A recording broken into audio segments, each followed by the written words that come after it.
Bienvenue à tous pour cette soirée de rencontre sur un sujet qui paraît assez abscon. Au moment des inscriptions, beaucoup de personnes m'ont dit le métavers, oui. Donc effectivement, on sent qu'il y a encore, c'est un sujet qui est dans les limbes et qui mérite d'être pensé. Et c'est pour ça que c'était intéressant de s'en saisir dès ce soir.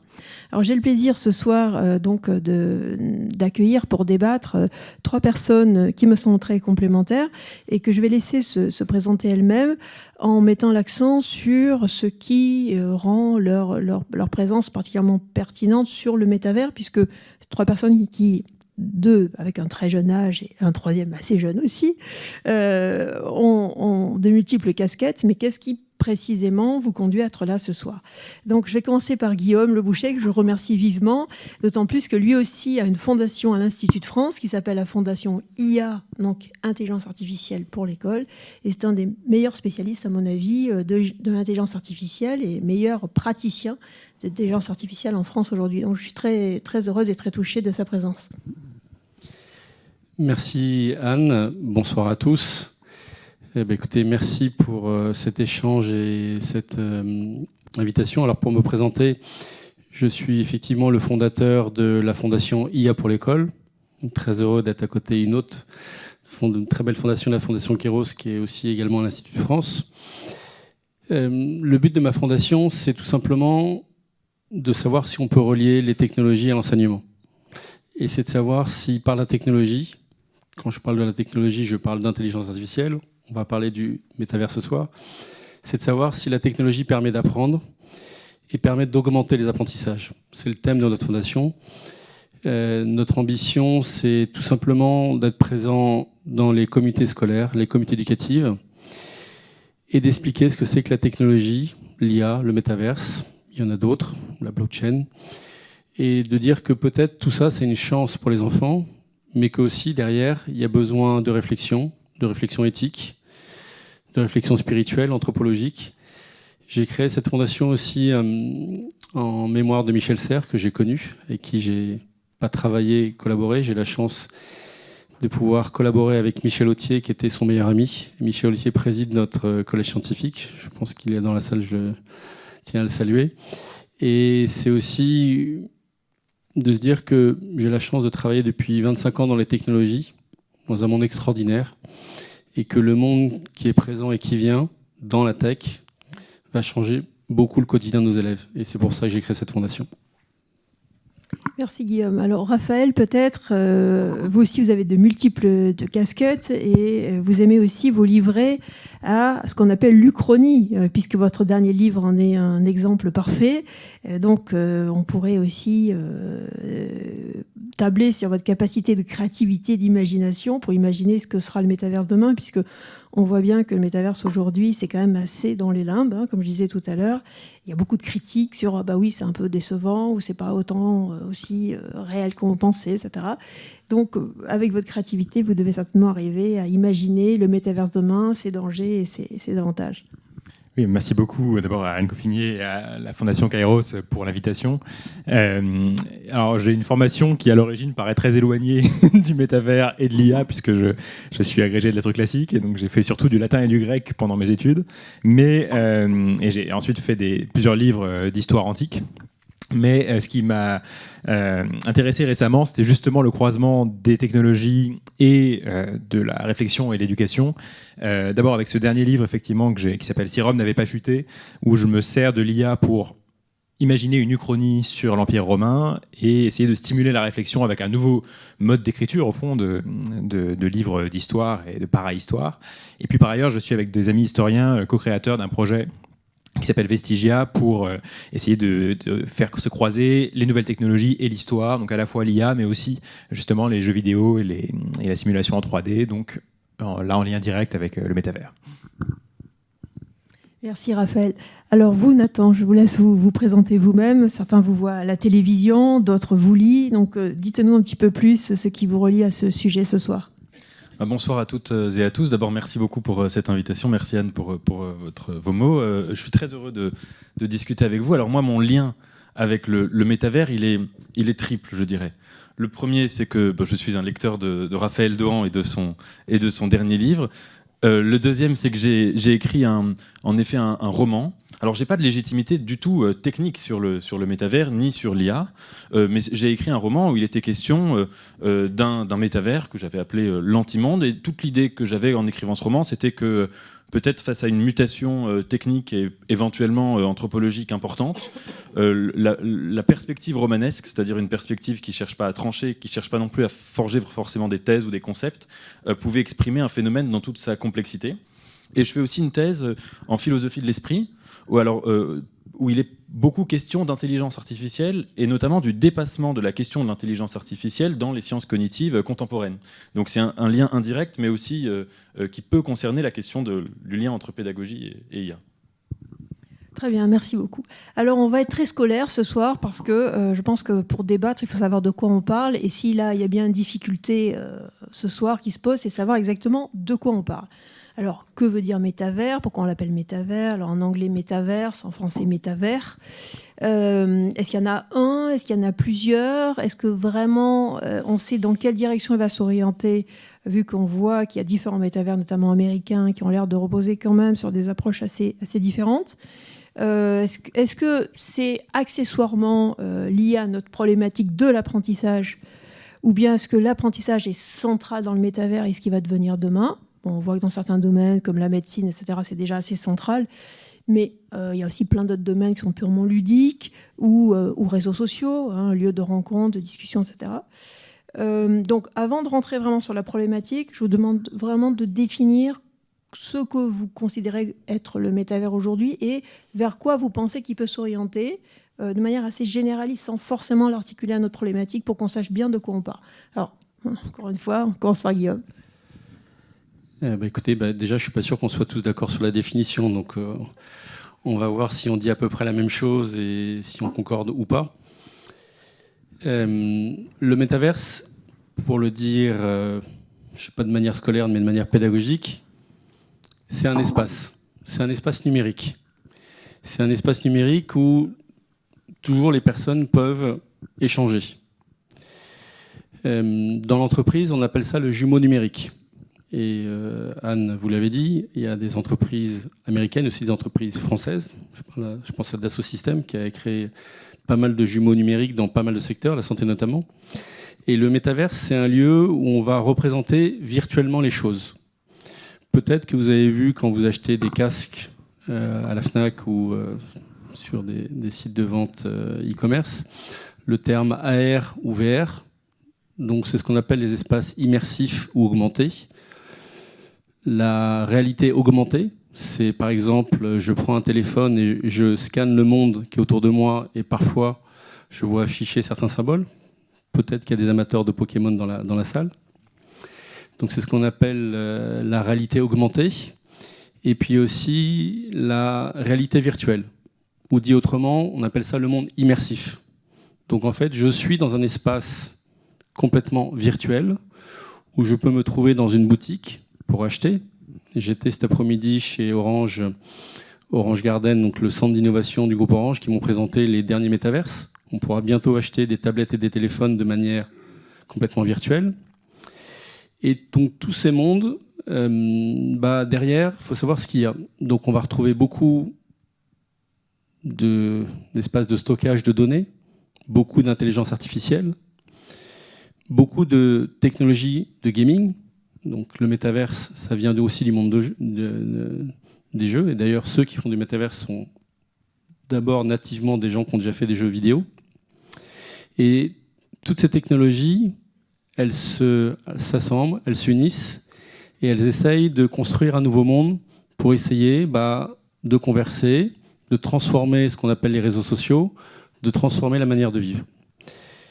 J'ai dit que le métaverse, c'est la définition un petit peu grand public. Alors je vais essayer de répondre à la question, Anne. Donc il y a plusieurs métavers, américains, français, chinois. Il y a plusieurs normes. Ce n'est pas un espace normalisé. On peut parler d'un métaverse comme un terme générique, mais moi j'aime bien dire qu'il y a des métaverses. Comme d'ailleurs, on parle d'intelligence artificielle, mais on pourrait parler, et Luc Julia, un des grands penseurs de l'IA français, un des co-créateurs de Siri, a dit qu'il faut plutôt parler des intelligences artificielles. Et moi j'aimais parler des métaverses. Derrière ça, il y a aussi des enjeux géopolitiques incroyables, à la fois de prise de marché. On va rentrer dans un univers aussi extrêmement important pour nos jeunes. Et c'est d'ailleurs un point d'attention qu'on peut relier entre l'IA et le métaverse, outre que c'est des technologies qui se rassemblent. C'est aussi le principal point pour nos jeunes. C'est que derrière le métaverse, derrière les intelligences artificielles, il y a d'abord l'économie de l'attention. Et je crois que ce sera un autre point de notre débat ce soir, que comprendre qu'aujourd'hui, il y a la technologie qui peut être au service des personnes et du bien commun. Mais derrière, il y a aussi cette économie de l'attention qui a pour but de capter donc l'attention de qui en premier ? D'abord des élèves. Sur le plan entreprise, donc j'ai parlé donc, du terme métaverse grand public. Sur le plan entreprise, on appelle ça donc le jumeau numérique. Le jumeau numérique, c'est quoi ? C'est un peu plus explicite en français. C'est tout simplement simuler de manière virtuelle un phénomène, un processus humain. Si je prends l'exemple de la santé, je vais simuler un exemple, par exemple, de chaînage de molécules ou d'ADN de manière virtuelle. Voilà un peu pour définir. Donc j'espère que j'ai été soit scolaire, soit pédagogique. On verra après. D'accord. Merci Dieu. Alors Nathan, est-ce que vous pouvez à la fois réagir à sa définition et proposer la vôtre, pour pas que chacun soit dans son couloir, mais qu'on essaie déjà de commencer à nouer une discussion. Une discussion, oui, tout à fait. Alors, d'abord, je serais tout à fait d'accord avec vous pour parler des métavers au pluriel, notamment pour une raison, c'est que le métavers ne correspond pas, comme vous l'avez dit d'ailleurs, à une innovation technologique précise ou à un support technologique précis, mais que la promesse du métavers, en quelque sorte, c'est d'opérer une sorte de synthèse de tous les enjeux de technologie de pointe dans le numérique pour les réunir en quelque chose qui, en effet, s'appellerait le métavers. Alors, face à cela, moi, j'aurais 3 remarques complémentaires avec les vôtres. La première, en effet, c'est que la définition du métavers, et notamment telle qu'elle est proposée dans toutes les présentations publicitaires de la chose, c'est que le métavers, c'est un monde virtuel, c'est-à-dire un monde immersif où on a l'impression d'évoluer, où on peut reproduire un certain nombre de choses qu'on fait dans la réalité. Je ne sais pas, on pourrait tout à fait imaginer une table ronde comme celle-ci ce soir qui aurait lieu dans le métavers. Et cette première définition donc, de la réalité virtuelle, il faut bien voir quand même que cette expression est quelque chose qui est incroyable parce que c'est oxymorique. Normalement, le réel s'oppose au virtuel comme l'actuel s'oppose au potentiel. Me semble-t-il, il y a là quelque chose de très important parce que dans ce qu'on appelle la révolution numérique, en fait, cette révolution-là, en tout cas telle qu'elle a été vécue par les utilisateurs, elle est essentiellement liée à l'utilisation d'écrans. Écran de télévision, écran d'ordinateur, écran de smartphone, etc., etc. Et même sur la plupart des jeux vidéo, on reste dans un rapport à l'écran. Donc ce qui fait que même si cette révolution-là a pu bouleverser nos habitudes, et ces révolutions successives et cumulatives ont pu bouleverser nos attitudes, changer notre rapport à la lecture, changer notre rapport à l'imagination, changer notre rapport à la politique, à l'amitié, à 1000 choses, on reste, me semble-t-il, en terrain connu, sur le plan métaphysique, c'est qu'on reste sur le terrain de la représentation. Les écrans sont des interfaces de représentation, exactement au même titre qu'un tableau pictural, exactement au même titre, alors au même titre je ne sais pas, mais en tout cas de manière analogue, on pourrait dire à un livre, de manière analogue à une photographie, etc. etc. Et le principe de la représentation, c'est que la représentation, c'est d'essayer de faire un lien entre deux choses, entre un sujet et un objet, qui est à la fois un lien de séparation. Dire que ça, c'est quand même quelque chose de majeur. Quand je suis confronté à une photographie, à une image, quand je suis confronté même à des images sur mon smartphone ou à un jeu vidéo aussi réaliste soit-il, sauf si j'ai un casque, mais j'ai cette séparation visuelle, structurelle, qui fait que je ne fusionne pas avec mon objet, même si l'objet peut m'attirer. Et ça, me semble-t-il, c'est la première chose importante. Et la deuxième chose aussi dans la représentation, c'est qu'on est toujours sur la question aussi de la substitution. Quand on voit une photographie du président de la République dans les mairies, eh bien, c'est en quelque sorte le fait de remplacer sa mise en présence. Le président n'ayant pas le don d'ubiquité et ne pouvant pas être présent physiquement dans toutes les mairies de France, eh bien, on met cette photographie à la place. L'idée du métavers, c'est l'idée de traverser l'interface de représentation et d'arriver tout simplement de l'autre côté de l'écran et d'annuler toute séparation possible entre le sujet et l'objet. Et donc ça fait que dans le métavers, on se rapproche de quelque chose qui est de l'ordre du mirage. C'est-à-dire que je ne peux plus vraiment faire la part. On pourrait tout à fait imaginer de réécrire le début des méditations métaphysiques de Descartes sur cette expérience du doute méthodique puis métaphysique, où on pourrait l'écrire à la sauce actuelle. Donc quelqu'un qui serait dans un métavers, qui n'est pas au courant qu'il est dans un métavers, qui est sur une plage de palmiers. Ça s'appelle un peu Matrix quand même, votre histoire. Exactement, oui, tout à fait. Tout à fait, vous avez raison. Et donc ça, à mon avis, c'est le premier enjeu. Et le deuxième enjeu, mais qui est corrélé au premier, c'est la question de la promesse d'un ailleurs. Ça veut dire que le métavers joue, à mon avis, sur une passion qui n'est pas spécialement moderne, qui est vraiment anhistorique, qui est presque liée à la condition humaine, qui est le sentiment, disait Lévinas, que l'existence, la vraie vie est ailleurs, que l'existence est ailleurs, qui est le sentiment métaphysique par excellence. Sentiment qui peut se manifester par l'imagination, qui peut se manifester par le désir d'avoir une autre vie, etc. Mais là, ce serait de rendre réel ce désir d'un ailleurs, et à mon avis, c'est le paradoxe fondamental du métavers. Vous n'êtes plus beaucoup dans la définition, Nathan, là. Non, là, j'étais dans la définition de ce qu'on annonce comme l'événement métavers. Je Voilà, comprends, ouais. je comprends. Alors, peut-être avant de passer la parole à Raphaël, le métavers, aujourd'hui, on y entre soit par un ordinateur, soit par un ordinateur plus un casque ou des lunettes. Ou, voilà.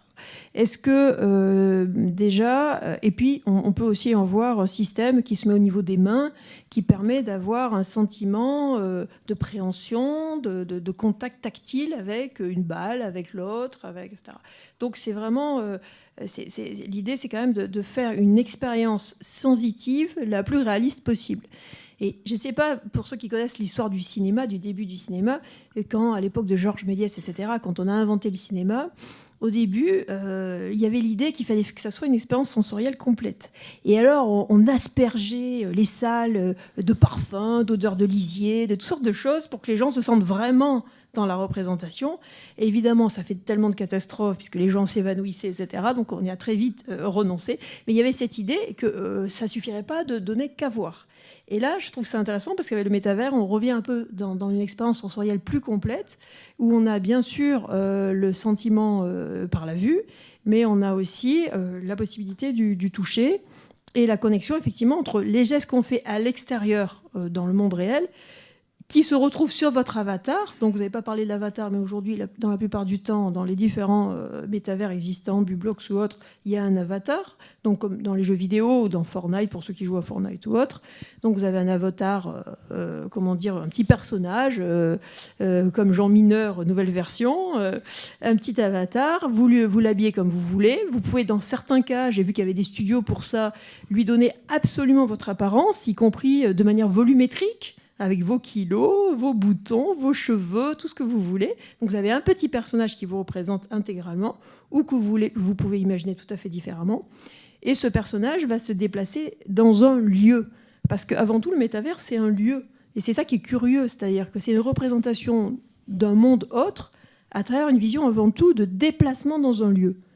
Et c'est un a priori qu'on aurait pu prendre tout à fait autrement. On aurait pu imaginer de penser un autre monde, pas forcément en se déplaçant de place en place. Or, si vous prenez Second Life, évidemment, puisque ça permet essentiellement de visiter des campus américains ou autres, ou si vous prenez, par exemple, le métavers de Facebook, c'est avant tout des espaces. Et d'ailleurs, quand vous vous inscrivez, vous créez votre avatar et vous avez droit à un certain nombre de mètres carrés dans lequel vous pouvez créer un espace à votre sauce, de votre genre.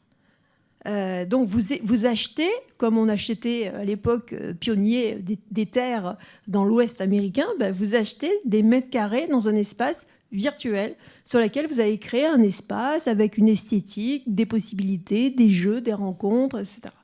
Voilà, bon, pardon de mettre mon approche prosaïque, mais pour ceux qui ont une idée assez vague du métavers, j'espère avoir complété la définition beaucoup plus élevée de mon camarade de gauche. Alors, Raphaël. Alors, en fait, juste pour rebondir effectivement sur ce que tu disais, ce que Nathan disait, en fait, le métavers, c'est le cauchemar de Platon. Parce que Platon, déjà, était paniqué à l'idée que la poésie ou la peinture puisse détourner les jeunes de la réalité, de la vraie réalité des choses. Là, on est vraiment à un stade qu'il n'avait pas imaginé, mais où on ne fait que de la représentation, de représentation, de représentation. Et c'est ce qu'on cherche, et c'est ce qui fait plaisir aux gens qui utilisent la réalité virtuelle en particulier. Et c'est d'autant plus paradoxal d'ailleurs, petite incise, que la façon dont un jeu vidéo est construit ressemble en fait beaucoup au monde des idées platoniciens, puisqu'on commence par définir en fait l'essence des choses, et après on en met des instances dans le monde du jeu, et ce qui en fait reflète exactement la manière dont Platon imagine que la réalité s'organise. Donc c'est assez ironique d'imaginer qu'on s'inspire de Platon pour en faire le pire cauchemar. En pratique, le métavers, pour moi, c'est ce qui est à la fois une vision de l'avenir qu'on n'atteindra peut-être jamais, c'est-à-dire un peu Matrix en fait, l'idée qu'on pourrait se brancher à quelque chose qui va nous donner l'impression de vivre une vie radicalement différente, mais avec un degré d'immersion qui fait qu'on ne se rend même plus compte qu'on est dans une autre vie. Et en même temps, donc ça c'est clairement quelque chose qui est très éloigné dans le temps, parce qu'on n'est pas encore du tout à ce niveau d'immersion, et peut-être qu'on ne le sera jamais. Mais en même temps, le métavers est aussi quelque chose qui finalement existe déjà et peut-être a toujours existé. Il existe déjà dans la mesure où, si vous combinez les jeux vidéo actuels et les réseaux sociaux actuels, vous avez déjà une forme de métavers. Il y a des sondages qui nous disent que chez les adolescents, en moyenne, c'est 8 heures par jour, je crois, sur le téléphone portable, ou peut-être même seulement sur TikTok, je ne sais plus exactement. Enfin, c'est énorme. Donc il y a des gens qui déjà vivent une très grande partie de leur vie éveillée, en fait, dans des mondes virtuels, en tout cas à travers le virtuel d'un téléphone. Sans parler des jeux vidéo, qui eux-mêmes, là, donnent un vrai monde virtuel à explorer aux gens. Donc finalement, le métavers tel qu'il est conçu par Facebook, par exemple, ou par d'autres entreprises de la tech, c'est le croisement de ces deux mondes. On utilise des technologies de simulation du monde physique, celle du jeu vidéo, pour y intégrer ensuite un aspect de mise en relation des gens, de réseau social, et les deux seraient en fait contigus, c'est ça qui ferait le métavers. Alors, c'est quelque chose qui en même temps, je pense, ne fait que pousser à bout deux tendances, en fait, à la fois de la nature humaine et de l'innovation technologique depuis en fait très très longtemps. La tendance à la mimésis, à l'imitation, enfin le goût en fait de l'imitation, qui est très fort et que évidemment on connaît depuis Aristote, enfin en tout cas qui a été défini par Aristote. Et la mimésis a toujours été appliquée en fait, d'ailleurs depuis l'invention même de la peinture, voire de la poésie, pour faire croire qu'on est devant quelque chose qui est en train de se passer, alors que ce n'est pas le cas. Et le faire croire de la manière la plus immersive possible. Et la peinture a quand même très longtemps été jugée à l'aune de son immersion en fait. Quand David peint pour Napoléon le fameux tableau de son sacre, Napoléon découvre le tableau et dit à David, c'est formidable, ce n'est pas un tableau, on marche dans ce tableau. Donc, et en fait, il était en réalité virtuel pour Napoléon. C'était comme ça qu'il le jugeait, qu'il jugeait que c'était un bon tableau, un beau tableau. Et en fait, toute l'innovation dans l'art, d'ailleurs, a consisté souvent à essayer de trouver des nouvelles manières de rendre immersif ce qu'on proposait, donc le théâtre, l'opéra, tout ça, jusqu'à ce que tu disais sur le cinéma et sur le cinéma 4 dimensions, en fait, en quelque sorte, qui revient d'ailleurs un peu à la mode aujourd'hui. Et par ailleurs, la mise en relation des gens et des esprits, qui avait commencé avec l'écriture, en fait, par les technologies, qui s'est poursuivie avec l'imprimerie, ensuite, bien sûr, avec Internet, et là, on serait dans une sorte de nouvelle étape qui fusionne la mimésis et la mise en relation par le texte, par l'écrit, et là donc par une représentation par la 3D. Est-ce que vous pensez que l'époque qui a tendance à donner une grande place au jeu, au moi, c'est-à-dire ce qui compte, c'est ce qui tourne autour de moi, ma personnalité, ma vie intérieure, ma consommation, mes relations, mon bien-être, est-ce que vous pensez que c'est assez explicatif de la manière dont le métavers s'est structuré, notamment avec cette histoire d'avatar, donc un petit personnage qui vous représente vous, qui va vivre des expériences personnelles. Est-ce que vous pensez que cette approche finalement très nombrilocentrée, on va dire, a été assez importante dans la conception de la plupart des métavers dans lesquels on a accès aujourd'hui, Raphaël? Moi, je ne suis pas sûr que ce soit si essentiel et si fondamental dans le principe du métavers. En tout cas, tel qu'il se fait aujourd'hui. Alors, en réalité, moi, je suis assez négatif sur les expériences de réalité virtuelle qu'il y a aujourd'hui, à part quelques-unes qui ne sont pas justement des expériences en multijoueur, donc à plusieurs. Il y a un ou deux jeux vidéo qui sont à un niveau de réalisme tel que là, je trouve qu'on atteint à une sorte de nouvelle forme de cinéma ou de nouvelle forme d'art, parce que l'immersion est vraiment très impressionnante. Et justement, ce sont des jeux où en fait le JE, Lego, a peu de place parce que comme on est à la première personne, on ne fait que voir ses mains en réalité virtuelle. On interagit avec le monde, on voit des choses qui se passent autour de nous, mais on ne se voit pas soi-même. Et en fait, ce qu'on renvoie comme image n'a aucune importance, n'existe pas. Et donc, on est totalement happé en fait par ce qui se passe et par ce qu'on peut faire dans ce monde. Et il n'y a pas du tout ce miroir que nous renvoie par exemple le réseau social, la page de profil. Donc finalement, aujourd'hui, dans ce qu'il y a de mieux en termes de réalité virtuelle, je trouve que l'ego disparaît parce qu'on y est tellement immergé justement, qu'on finit par s'oublier soi-même à force de voir le monde. Mais après, peut-être que plus tard, ça va se cumuler avec, encore une fois, la logique du réseau social, et que là reviendra le narcisse qui pour l'instant est assez peu présent en réalité virtuelle. Que ce soit dans les jeux vidéo ou dans la plupart des métavers, en tout cas que j'ai pu parcourir, on passe quand même beaucoup de temps à préparer son avatar d'une manière quand même assez narcissique. Alors on choisit son habit, on peut même acheter dans des magasins virtuels des habits virtuels pour mettre sur l'avatar. Donc ensuite, quand on rencontre quelqu'un, par exemple, on peut dire pourquoi tu portes ce pantalon, ou quoi ça rime, d'où ça vient, qu'est-ce que tu veux dire. Donc il y a quand même toute une approche au second degré qui est une approche quand même assez narcissique. Guillaume. Alors, je crois qu'on n'est pas d'accord. Dans les définitions, donc Anne, vous avez parlé de lieu, Nathan de monde. Raphaël, vous avez évoqué ça sur une appropriation philosophique des choses assez ancienne. Moi, j'ai parlé dans ma définition d'espace. Si je veux parler d'espace, c'est justement pour dire deux choses. La première, c'est que c'est pas pour moi encore un monde. Je ne sais pas qui, d'ailleurs, dans la salle et dans les gens qui nous écoutent, ont vraiment testé l'expérience immersive. Je vois aujourd'hui ce qu'on peut faire dans un réseau social, dans ce qu'on peut faire du jeu, mais qui déjà, dans sa vie, a passé plus d'une heure avec un casque VR sur la tête. Moi, la plus belle expérience que j'ai faite, d'ailleurs, je vous invite à le faire, c'est Éternel Notre-Dame, pas très loin d'ici, du Collège des Mérindins, et je pense qu'on va rentrer dans le débat sur l'éducation, où en faisant l'expérience du métavers de Notre-Dame, on revoit l'histoire de Notre-Dame, on est accueilli par le premier évêque et on voit toutes les grandes époques historiques de la cathédrale. Et moi, ça m'a créé beaucoup de sensations, déjà pour dire que c'est un moyen d'apprentissage, c'est un moyen de revisiter l'histoire, c'est un moyen aussi d'avoir le vertige, parce que moi j'ai eu le vertige, quand on s'est élevé de manière virtuelle, c'est assez peu incroyable. Et donc, pour revenir à notre échange, j'ai lu aussi cet été, j'ai commencé à lire le livre de Daniel Handler sur l'intelligence artificielle et je me fais le même constat, c'est-à-dire qu'aujourd'hui, il y a des métaverses, il y a beaucoup de directions qui sont prises. Moi, ce qui m'intéresse, c'est de savoir, dans le thème de ma fondation, si c'est un moyen d'apprentissage plus fort pour les élèves. Deuxièmement, sur la question du jeu, c'est pas tellement la question du jeu qui m'interpelle, c'est plutôt comment on fait nous. Et je crois que ce qui peut nous relier ce soir, c'est effectivement, je pense, le vrai enjeu, et ça devient un enjeu spirituel et éthique, c'est la question de la communion et de la relation. Moi, ce qui me frappe aujourd'hui dans les jeunes, j'ai la chance d'avoir 2 adolescents de 17 ans et 15 ans, presque. Et c'est pas tellement qu'ils passent des heures sur leur téléphone ou sur TikTok, c'est pas tellement le fait qu'ils passeront, à ne pas douter, des heures sur les futurs métaverses, notamment quand les futurs casques vont sortir. Apparemment, je ne fais pas de publicité, mais Meta, Facebook va sortir un casque d'ici 2 semaines. Et Apple a annoncé le futur casque très cher pour le mois de janvier, où on pourra remplacer son ordinateur dedans. Mais la vraie question qui me choque chez les jeunes, c'est pas tellement qu'ils y fassent du téléphone, c'est pas tellement qu'ils soient dans un univers virtuel, c'est qu'ils oublient qu'ils sont en relation.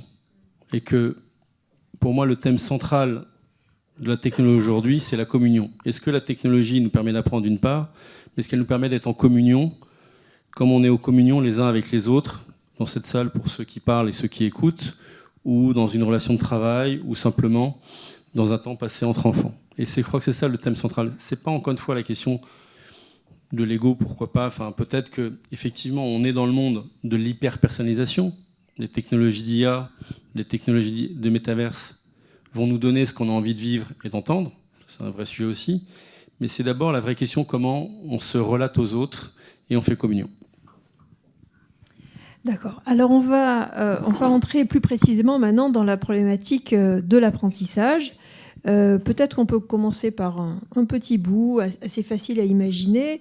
Donc, par exemple, dans Second Life, on peut visiter, on peut aller sur des campus américains visiter un campus, rentrer dans des salles de cours, assister à des cours et pourquoi pas poser des questions, intervenir, donc interagir dans un cours.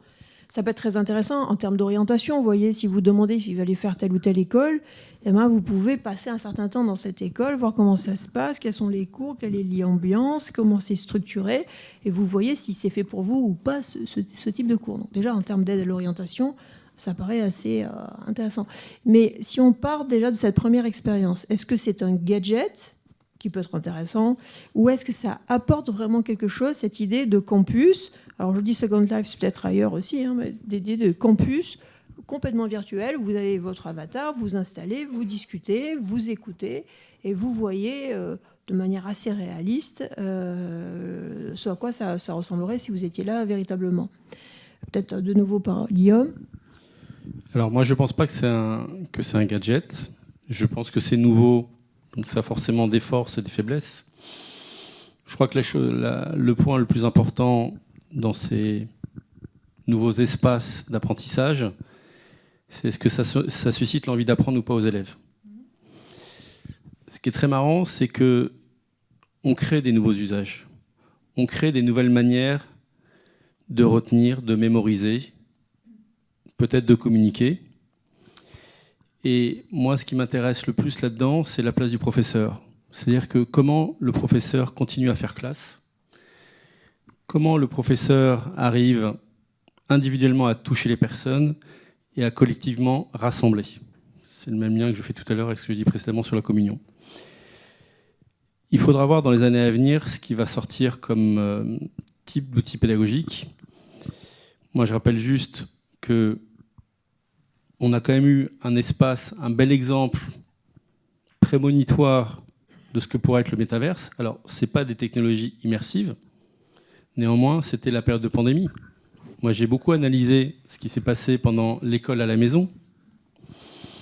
Ce qui m'a beaucoup touché, d'une part, alors, c'est pour rendre hommage au monde des professeurs. On avait dit, ouais, les profs, ils n'aiment pas la tech, mais les profs, ils ont essayé de faire court. C'est déjà extraordinaire.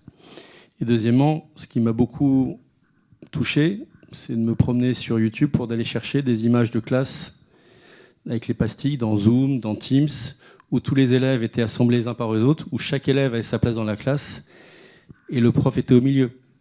Ce qu'on a vu, c'est que l'apprentissage pouvait peut-être continuer, que finalement les blagues et les sourires étaient toujours aussi importants, alors peut-être transmis de manière différente, mais que quelque part, c'était un début de métaverse. J'ai parlé tout à l'heure du jumeau numérique au niveau entreprise. Il y a un autre terme que je voulais évoquer dans ce qu'on peut définir dans le métaverse, c'est ce qu'on appelle le Web 3. Le Web 3, sans faire trop d'informatique ce soir, c'est des communautés de développeurs du monde entier, open source, qui décident de s'allier les uns avec les autres, qui vont pas forcément faire le choix des grands métaverses comme Google, comme Facebook, et qui vont essayer de créer ces espaces de travail et ces moyens d'apprendre de manière collective. Pourquoi je parle du Web 3 ? Parce que c'est peut-être le terme le plus important par rapport au métaverse. Le Web 3, c'est toujours permettre un monde d'échange. Derrière ces développeurs du Web 3, c'est beaucoup des universitaires du monde entier. Un peu d'ailleurs comme au début de l'Internet. Dans les années 90, on sait que les communautés de recherche ont d'abord communiqué par les premiers temps d'Internet. Et ce Web 3, il est extrêmement intéressant parce qu'il est en train de jaillir d'une certaine manière.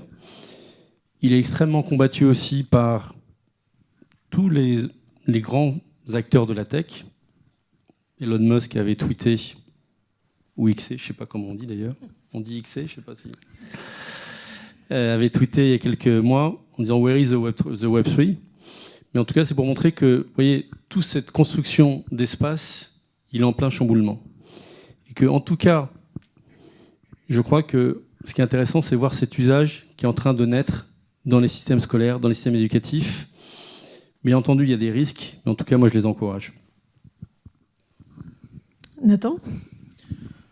Oui, je pense que quand on pose la question conjointe de l'éducation et de la pédagogie et du métavers, il y aurait deux écueils à éviter. Le premier écueil consistant à croire que l'enseignement, l'école ou l'université doivent rester complètement hermétiques à cet éventuel progrès technologique. Et ça, ce serait une grande erreur. Et une chose qu'on peut déjà remarquer, c'est que quand même ce qui a été fait comme politique par rapport notamment au téléphone portable, par rapport aux réseaux sociaux, par rapport en fait à la révolution numérique que nous avons déjà vécue, c'est une réaction, je simplifie un petit peu parce qu'il y a eu des expériences singulières dans certains établissements, etc. Mais globalement quand même, c'est l'idée que le cours, l'enseignement ne passe pas par là. Et que même, on peut essayer éventuellement de les interdire en cours, de penser, il y a eu quand même cette tentation de penser le lycée, l'école, moins l'université, hein, mais comme un lieu plus ou moins hermétique à ça. Et on a bien vu que, ça ne marche pas. Ça veut dire qu'à un moment... vous avez quand même des mutations techniques qui s'imposent. Et donc ça, c'est l'expérience très simple de quelqu'un qui enseigne et dans sa classe, tout le monde et chacun est sur son téléphone, caché dans la trousse quelque part, etc. Et deux, qu'un usage pédagogique de ces supports-là, qui aurait été très intéressant, est donc évité. Et l'autre réaction, l'autre écueil à éviter, qui est à mon avis l'écueil inverse, c'est l'écueil, et c'est pour ça d'ailleurs que tout à l'heure je parlais de monde. J'en parlais de monde parce que c'est parfois la promesse qui est faite du métavers. De nous dire, quand on voit la grande vidéo sur YouTube de Mark Zuckerberg présentant Meta aux utilisateurs mondiaux, c'était vraiment l'argument qu'il mettait en avant, c'était de dire que le métavers allait devenir un monde à la place de notre monde, à savoir un lieu où toutes nos interactions, interactions de travail à travers le bureau virtuel qui mettait vraiment en avant, interactions scolaires, etc., pourraient éventuellement avoir lieu. Et à mon avis, cette idée que le métavers soit une substitution, donc pour répondre à votre question, vraiment qu'il y ait comme ça des campus à la place de, je pense que c'est pas non plus, en tout cas, l'option qui me semble être la plus intéressante. L'option intéressante, à mon avis, ce serait davantage celle de l'hybridation. Mais juste, je reviens sur le deuxième écueil. Je suis d'accord avec vous que la période du coronavirus a été en quelque sorte un avant-goût des éventuels enjeux. Il me semble quand même que, notamment à l'université, ça a été une expérience. Alors évidemment, c'était une nécessité, il n'y avait pas le choix, et c'était évidemment très important qu'on puisse continuer à enseigner et que les étudiants puissent continuer à étudier. Mais ça a été une expérience, à mon avis, très difficile pour deux raisons. Premièrement, le constat que tout le monde a fait dans l'équipe pédagogique, chez les étudiants, etc., en fait, c'est que c'était une limitation du concept de l'université. L'université, ce n'est absolument pas seulement un lieu de transmission des savoirs, mais c'est aussi un lieu de socialisation, et c'est quelque chose de majeur avec tous les enjeux, et que là, en fait, il n'y avait plus ça, avec toutes les souffrances que ça pouvait générer. Enfin, c'est des choses concrètes qui ont été étudiées, d'augmentation de taux de dépression chez les étudiants, de menaces, de tentatives ou de pensées de suicide noir, etc. Et puis, deuxièmement, quand même, une diminution qui a été aussi observée de la qualité, quand tout était passé uniquement par là, de l'enseignement, que ce soit de l'écoute chez les étudiants, où ils écoutaient dans des moins bonnes conditions, etc., et que ce soit aussi du côté même de l'intérêt, parfois, de donner cours. Donc, à mon avis, et sachant qu'évidemment, il y avait un avantage. Et c'est ça tout le paradoxe, c'est que aussi bien pour les enseignants qui n'ont plus à se déplacer au campus ou pour les étudiants qui peuvent écouter leurs cours depuis leur studio ou leur chambre, il y avait ce double avantage, mais que cet avantage avait quand même ce risque-là. Donc à mon avis, la question du métavers dans son lien à l'éducation, elle pourrait être posée dans deux directions. La première est dans cette question de l'hybridation. Ça veut dire pas remplacer, mais jouer avec. La première, à mon avis, Raphaël insistera davantage là-dessus, mais c'est, si on repart de la définition que je donnais tout à l'heure du métavers, le métavers, c'est remplacer la représentation par la présentification. Évidemment qu'il y a énormément de pans de l'enseignement où ce serait très très intéressant de sortir de la présentification, et typiquement, je ne vais pas parler à sa place, mais l'enseignement de l'histoire, ce n'est évidemment pas la même chose de lire des manuels ou des livres sur la Rome antique et de la voir, de s'y promener, de l'explorer.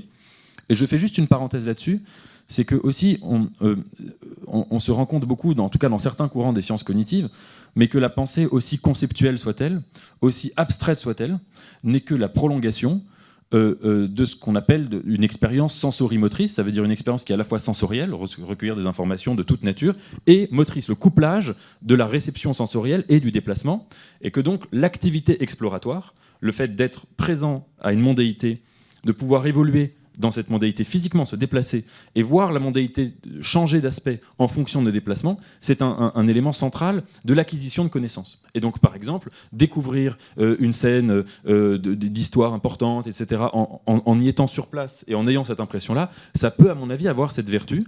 Et le deuxième aspect qui serait intéressant, ce serait notamment, en tout cas en philosophie, par exemple, c'est que quand on enseigne la philosophie, une des choses qu'on dit souvent en méthode, c'est que, par exemple, dans le cas, je vous donne un exemple très concret. mais de la dissertation hors programme. Vous avez des étudiants qui tombent sur un sujet, ils ne connaissent pas le sujet, ils n'ont pas pu préparer à l'avance, etc.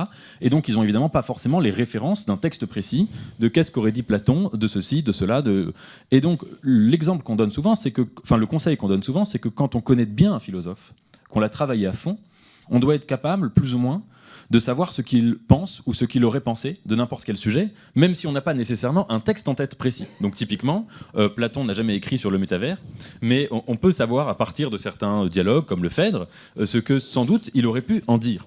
Et donc, dans cette logique-là, imaginez qu'on puisse demain dialoguer avec, par exemple, un philosophe, je ne sais pas, avec Descartes ou avec Socrate, et avoir un dialogue où il y aurait un couplage entre l'IA et le métavers et la réalité virtuelle, et pouvoir poser une question à Socrate, lui dire que penses-tu du cinéma, que penses-tu de ceci, que penses-tu de cela, et que Socrate puisse répondre d'une certaine manière. Alors ça pourrait avoir cet enjeu ludique d'abord, et puis, mais même qu'il puisse indiquer des textes où il est question de choses analogues, ça pourrait avoir un intérêt pédagogique. Et je finis en faisant une dernière remarque, c'est qu'à mon avis, quand même, le paradoxe qu'il y a là, c'est que tous les intérêts du métavers dans la transmission de connaissances reposent aussi sur le constat, vous parliez d'économie de l'attention, que l'attention baisse avec la révolution du numérique. Et que le fait est que la révolution du numérique fait que notre durée d'attention, c'était le livre notamment de Bruno Patino sur la civilisation du poisson rouge, a diminué.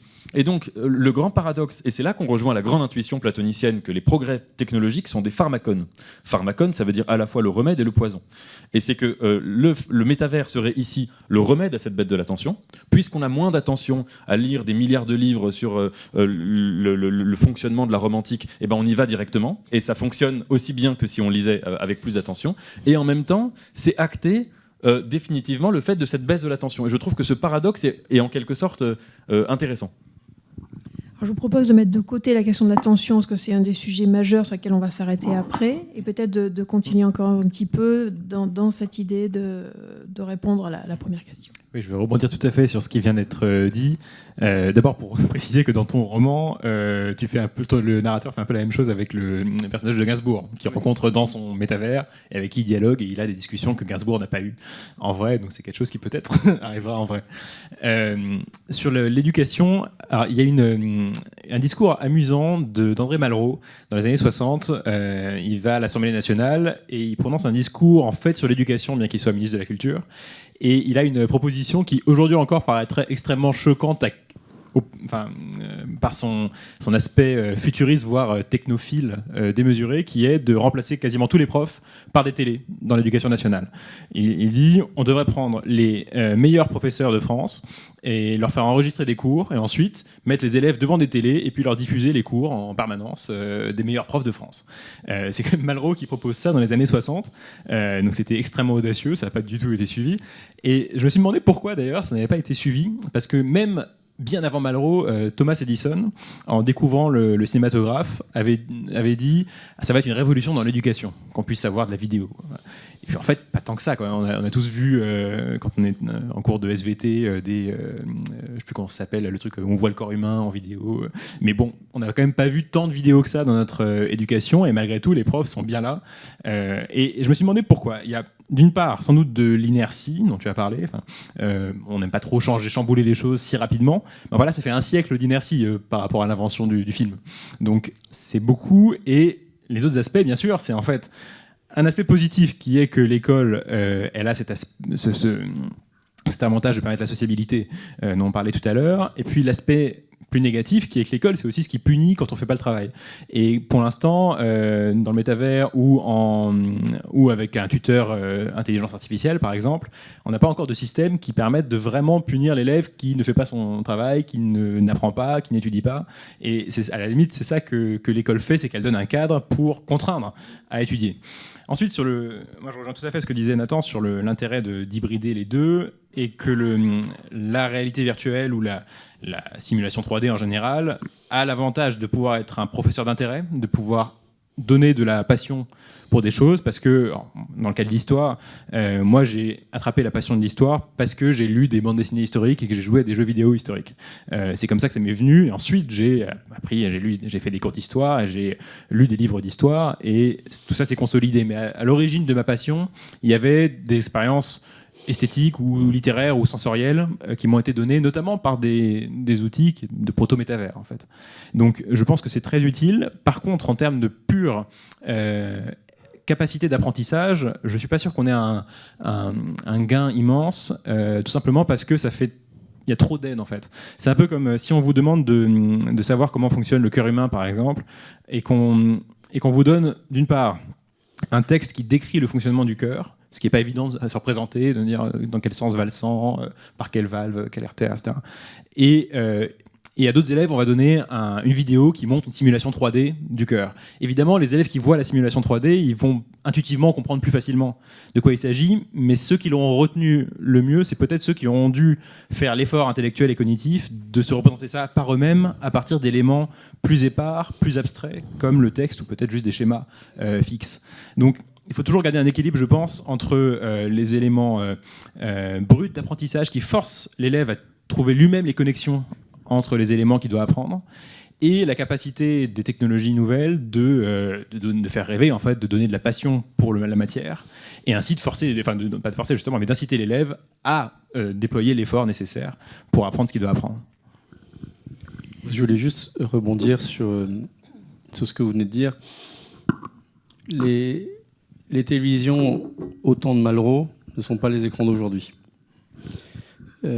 Ça, c'est le premier point. C'est-à-dire que sur le plan technologique, ce qui arrive en termes de capacité, vous savez qu'on parle beaucoup d'intelligence artificielle, on parle beaucoup de métaverse, mais quand on regarde ce qu'il y a derrière, ce sont des ordinateurs, comme toujours, smartphones, grands ordinateurs. Et quand on voit la capacité de ces ordinateurs, on parle beaucoup de CPU, GPU. Les GPU, c'est devenu un peu comme l'or, une valeur refuge. Ceux qui font les GPU, notamment la société Nvidia, qui faisait les cartes graphiques, le président d'Nvidia a dit que dans 10 ans, les GPU seront 1 million de fois plus puissants que les GPU actuels. C'est-à-dire qu'on va décupler la capacité de traitement, et donc c'est pour ça que c'est pas évident de comparer ça à des écrans de télévision. Certainement que l'intuition d'André Malraux était forte, mais de ce qui s'est déroulé depuis 50 ans ou 60 ans par rapport à aujourd'hui et ce qui va arriver dans 10 ans, ça n'a rien à voir, et on ne sait pas vraiment ce qui va se passer. Deuxièmement, sur un plan éducatif, j'ai dit grand bien des professeurs pendant la pandémie. Là, qui m'excusent s'ils prennent mal ma remarque, mais ce qui est important de penser, c'est qu'est-ce qu'on apprend dans la classe aujourd'hui, comment on le mesure, parce que c'est intéressant de savoir mesurer les apprentissages, qu'on pourra mesurer bientôt les apprentissages. Et qu'est-ce qu'on apprend à l'extérieur ? Ou dit autrement, qu'est-ce que l'élève apprend seul quand il est dans la classe ? Qu'est-ce qu'il apprend collectivement dans sa classe ? Et qu'est-ce qu'il apprend à l'extérieur ? Alors là, c'est un débat où je pense qu'on peut y passer beaucoup de temps. Les experts des études scientifiques ne sont pas d'accord. Certains vous disent qu'on peut apprendre grâce à de nouvelles technologies, grâce à l'écran. D'autres vous diront que ça n'a pas été prouvé. Néanmoins, c'est intéressant de poser cette question de qu'est-ce qu'on apprend dans la classe, hors de la classe. Ce n'est pas du tout pour diminuer la vocation du professeur, mais c'est pour le faire réfléchir sur son rôle d'accompagnement de l'élève. Et qu'aujourd'hui, et je crois encore plus dans 10 ans, on sera mieux qualifié. Alors là, ce n'est pas l'économie de l'attention, mais l'attention des élèves en classe, entre un élève qui a un pouvoir de mémorisation très fort, notamment ceux qui ont fait des brillantes études, et des élèves qui, simplement par l'image, apprennent des choses très simples. Et je crois que tout le débat se situe entre ce qu'on retient par le langage, l'écouter, et ce qui est retenu au niveau de l'image. Alors, souvent dans le métavers, on dit qu'on apprend de manière expérientielle. Alors, c'est un jargon, enfin, ça veut dire c'est en faisant une expérience, ce n'est pas par un discours déductif, par exemple, mais on va être immergé dans une expérience et on va apprendre comme on apprend en vivant des choses. Par exemple, Bardamu, il se retrouve dans la guerre et alors il a une expérience de la guerre et il comprend d'ailleurs pas grand-chose, le personnage de Céline, n'est-ce pas ? Et il a une expérience de la guerre qui est tout à fait différente de l'expérience qu'on peut avoir si on lit un récit de la Première Guerre mondiale. Si on part dans cette idée, d'expérience, la première chose qu'on peut se dire quand même, c'est que tout l'enseignement repose sur un discours structuré, un discours à base de définition, un discours qui oriente l'attention précisément sur tel ou tel point, et par ailleurs qui construit un raisonnement qui ensuite pourrait être reproduit dans d'autres circonstances. C'est-à-dire qu'on conduit énormément l'apprenant, celui qui est en train d'apprendre, on le conduit à travers des indications très précises de définition, de liens logiques. Il se passe ça, donc il se passe ça. Et c'est d'ailleurs comme ça qu'on construit tout le raisonnement hypothético-déductif. Et c'est pas du tout un détail de passer d'une logique d'expérience comme ça, débrouille-toi et retiens ce que tu peux retenir, avec l'approche classique actuelle où on définit, on prend la personne par la main, on lui dit ça se passe comme ça, comme ça, comme ça, comme ça. Donc je pense que c'est vraiment important de prendre de la mesure de ça et se demander si on peut vraiment hybrider ces deux choses et comment. Et de se demander si, par exemple, quand on apprend l'histoire, évidemment, on peut être plongé dans un jeu vidéo ou dans une reconstitution, que ce soit dans la cathédrale Notre-Dame ou, je sais pas, dans la bataille d'Actium en 1931. Hein. On peut. Maintenant, est-ce qu'on va avoir un discours sur la stratégie des trirèmes dans la bataille d'Actium ? Est-ce qu'on va comprendre pourquoi il y a eu tel ou tel problème qui fait qu'un tel a perdu ou gagné ? Il y a tout ce discours d'explication et d'attention qui pointe et qui fait des connecteurs logiques.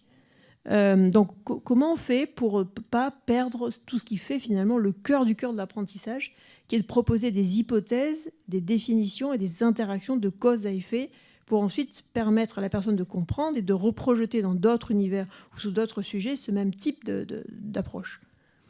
Guillaume, peut-être ? Moi, j'ai une approche beaucoup plus simple, c'est comment les enseignants arrivent à susciter l'envie d'apprendre. Et c'est le vrai enjeu de la technologie, c'est-à-dire que est-ce qu'elle va pousser un peu comme une plante pour permettre à l'élève de grandir par lui-même, ou est-ce que finalement la technologie va tirer, comme on le fait parfois dans certains enseignements, où on pense que parce qu'on crie fort ou qu'on rabâche, l'élève apprend mieux. Pour être en corrélation de ce que j'ai dit précédemment, on saura bientôt, 5 ans, 10 ans, ce que c'est qu'un élève qui mémorise bien. On saura ce que c'est qu'un élève qui a du mal à suivre un cours de 50 minutes. Donc on saura comment lui, définir un petit peu ses modes d'apprentissage. Et je crois que l'enjeu, il se situe à ce niveau-là. C'est, je ne vais pas apprendre de la même manière un cours de philosophie à des jeunes qui viennent des milieux dont on n'a jamais parlé philosophie, ou, sans faire d'allusion à certaines personnes, à des élèves qui ont eu des grands-parents professeurs et qui sont devenus présidents de la République. C'est pas la même chose. Et que ça, la technologie va le démontrer très aisément, parce que quand on fait de la technologie, de l'IA ou du métaverse, on personnalise beaucoup les choses. Je crois que c'est ces rapports-là qu'il faut essayer de chercher. Bien entendu, tous les aspects cognitifs des relations humaines vont changer. C'est là d'ailleurs les enseignants nous le disent beaucoup en disant la technologie ça nous fait peur parce qu'en fait ça change d'abord leur relation aux autres et c'est là-dessus qu'on doit les accompagner. Oui, alors là Guillaume, vous décalez la question, vous avez tout à fait le droit, mais donc pour vous l'essentiel c'est comment on donne envie d'apprendre, c'est capter technologiquement comment on peut créer finalement une incitation à apprendre la plus forte possible. Et comment on fait attention au relationnel, notamment le relationnel entre les gens qui apprennent entre eux, mais aussi par rapport aux professeurs et aux professeurs. C'est ça, pour vous, les deux aspects essentiels. Je suis d'accord, mais je pense que cette question de la manière dont on apprend, donc, elle est quand même assez centrale par rapport au métaverse, parce que votre problématique à vous, c'est une problématique qu'on va retrouver finalement sur toutes les questions pédagogiques aujourd'hui. C'est le cœur de la pédagogie. C'est comment on fait pour mettre en mouvement en fait, la personne qu'elle ait envie, du coup, de jouer le jeu, de comprendre, de mémoriser, de réutiliser. Exactement. C'est comment on crée les conditions que les élèves, en fonction de ce qu'ils sont, et avec des technologies de plus en plus performantes, continuent à développer cette envie d'apprendre et tout simplement de se transformer. On peut le dire très aisément. Quand on dit aujourd'hui, les gens sortent du CP, ne savent pas lire et écrire, est-ce que le métaverse fera mieux ? moi je pense qu'il fera mieux parce que déjà, par le métaverse, on continue cette envie de donner, d'apprendre, quoi. Oui, mais il y a la question du récit. Puisqu'on est dans un lieu chrétien, si on fait un parallèle, par exemple, on prend les évangiles. Les évangiles se sont passés à un moment donné, et il y avait le Christ, il y avait les gens autour, et donc les gens ont vu une expérience. Et ensuite, il y a eu différents récits, les récits justement des évangélistes. Et ces récits sont différents, voire parfois pas tout à fait congruents. Et il y a eu apparemment cette nécessité de récits, et c'est à travers ces récits qu'on s'imagine, on se figure justement ce qui s'est passé, ce que le Christ a dit, comment les gens réagissent, comment nous-mêmes, ça nous bouscule, et comment ensuite on veut se mettre ou pas à la suite de cette expérience-là. Donc le récit, qu'est-ce qui en reste dans le métaverse ?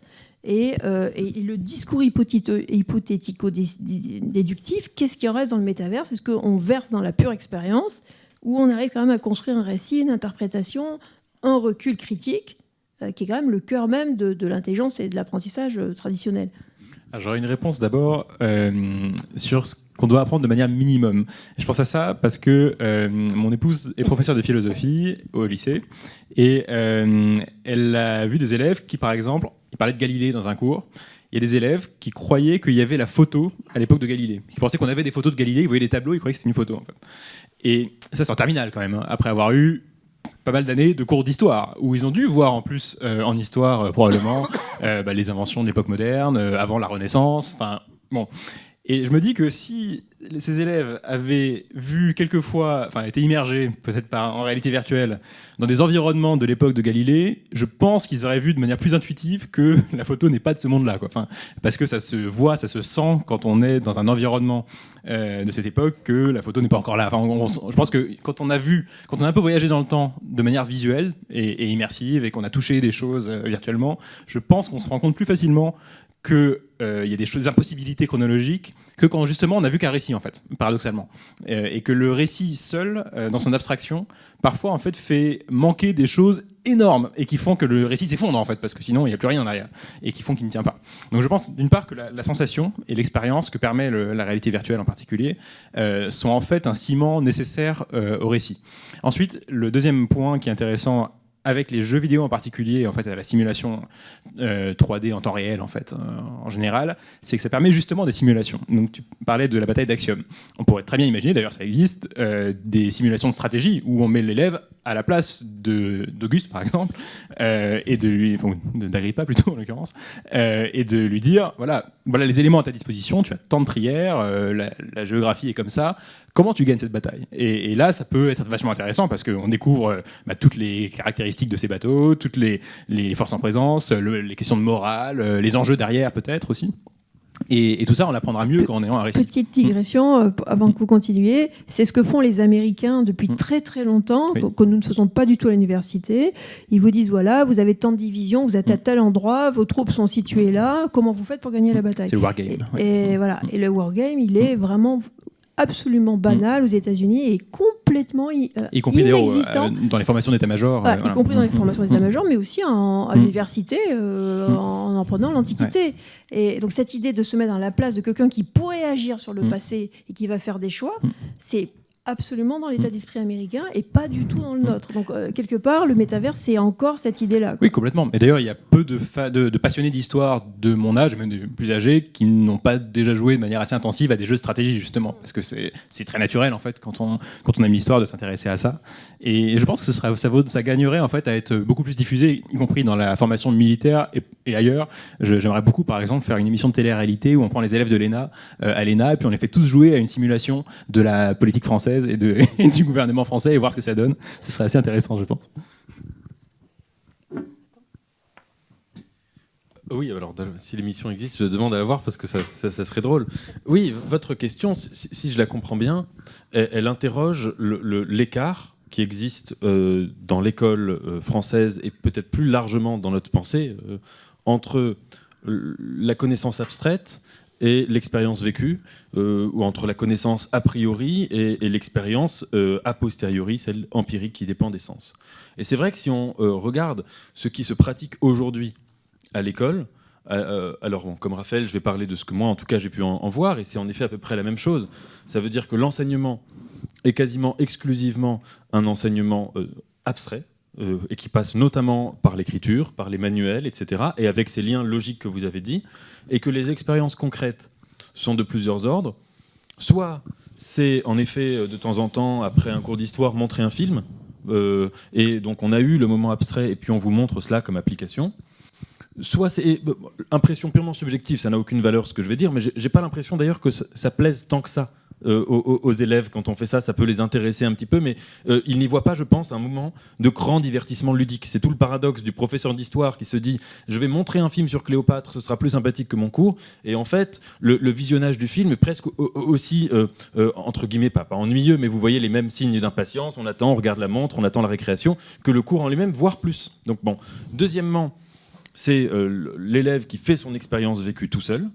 Et ça, si on l'applique aux écrans, ça signifie donc que toute la dimension immersive des écrans qui existent par l'imagination, hein, mais ce serait du domaine du seul élève, et que donc il y aurait une dimension entre guillemets perçue comme non scolaire, ou comme, si on veut être péjoratif, comme abrutissante par opposition à quelque chose d'abstrait qui aurait une valeur.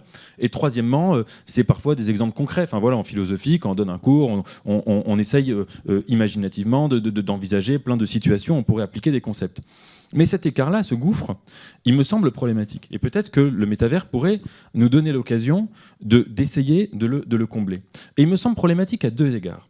Premièrement, j'en parlais un tout petit peu tout à l'heure, mais il y a beaucoup de courants aujourd'hui au sein des sciences cognitives qui nous montrent que ce qu'on appelle notre conceptualité, ce qu'on appelle notre rationalité, nos liens hypothético-déductifs, ne sont pas du tout des choses qui sont tombées du ciel, et ne sont pas du tout des choses qui, comme le croyait Kant, relèvent d'une faculté séparée, comme si notre esprit était compartimenté en facultés. Vous avez la sensibilité, vous avez l'entendement, vous avez la raison qui agirait comme ça en toute indépendance, et que en fait, fondamentalement, le terme de faculté n'a pas grand sens. Et donc notamment, les travaux de Mark Johnson sont très intéressants sur le fait que entre ce qu'on appelle notre raison rationnelle abstraite et notre expérience concrète, il y a un lien de continuité très profond. Un exemple, hein.